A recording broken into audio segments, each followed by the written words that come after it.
আসসালামু আলাইকুম। সাইফুরস বিসিএস প্লাসের পক্ষ থেকে সকলকে স্বাগত।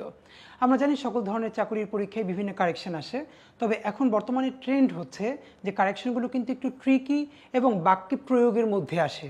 আগে আমরা যেরকম ট্র্যাডিশনাল গ্রামার পড়তাম যে এরকম থাকলে এটা হবে, এই শব্দ থাকলে এই টেন্স হবে, এখন এরকম না, বরং আরেকটু ডিপ ট্রিকি হয়ে দ্যাট মিনস বাক্যে প্রয়োগের মধ্যে আসে। এই যে বোর্ডে একটি বাক্য আছে, I will be home since 3 o'clock। বাক্যের মধ্যে ভুলটি কোথায়? সবাই নিশ্চয় অনেকে হয়তো খেয়াল করেছে অথবা খেয়াল করবো, এখন আমরা বুঝতে পারবো যে I will be home since 3 o'clock এরকম বলতে চেয়েছে যে আমি 3টা থেকে বাসায় থাকবো।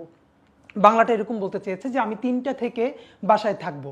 তো এখানে আসলে বাক্যে ভুল হচ্ছে, সিন্স হবে না। এখন এখানে একটা কিছু হবে, প্রশ্ন হচ্ছে কি হবে। এখন আমাদের যেটা বোঝা দরকার, এই বাক্যটার যে ফিউচার এটা কিন্তু টুমোরো বা নেক্সট মান্থ এরকম কিছু লেখা নাই, বরং আমরা এই যে বাক্যে উইল বি এই টেন্সের প্রয়োগের মধ্য থেকে বুঝতে পেরেছি যে এখানে উইল বি আছে, আমি থাকবো। সুতরাং এইখানে কি হবে? সিন্স হবে না, সিন্সের পরিবর্তে হবে ফ্রম। তাহলে প্রশ্ন হলো কখন বাক্যের মধ্যে সিন্স বসবে এবং কখন ফ্রম বসবে। আমরা জানি সিন্স মানেও থেকে, ফ্রম মানেও থেকে, দুটো একই অর্থ হয়। তবে খুব সূক্ষ্ম একটি পার্থক্য মনে রাখতে হবে, আমি যে বাক্যটি ব্যবহার করব সেখানে সময়টা যদি আগে থেকে শুরু হয়ে বর্তমানে এসে থেমে যায় তাহলে সেটা হবে সিন্স। আর যদি সময়টা সামনে থেকে শুরু হয় তাহলে হবে ফ্রম। দ্যাট মিনস আগের থেকে সময় শুরু হলে সেটি সিন্স, আর যদি ফিউচারের সময়ে শুরু হয় তাহলে হবে ফ্রম। যেমন আমি যদি বলি গতকাল থেকে, সিন্স ইয়েস্টারডে, এরকম। কিন্তু যখন বলছি আগামীকাল তাহলে হবে কি, তখন কিন্তু আমরা কখনো বলি না যে সিন্স টুমোরো, আমরা কিন্তু এমনিতেও বলি ফ্রম টুমোরো।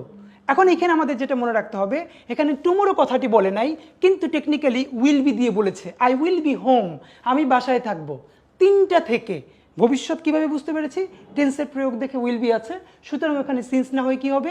ফ্রম। তাহলে আমরা একটা ছোট করে রিভিশন দিচ্ছি, সময়টি যদি পিছনের হয় তাহলে সিন্স দিয়ে শুরু হবে, আর যদি সময়টি সামনের দিকের কোনো সময় বোঝায়, আমি কাল থেকে থাকবো, 10টা থেকে থাকবো, ভবিষ্যতের বোঝায়, তাহলে ফ্রম হবে। আর যেটা টেকনিক হিসেবে মনে রাখবো, আমরা কিন্তু সবসময় বলি ফ্রম টুমোরো। এই ফ্রম টুমোরো মানেই হলো ভবিষ্যতের যে কোনো সময়কে বোঝানোর জন্য সবসময় ফ্রম দিয়ে বলি, সিন্স দিয়ে আমরা বলবো না।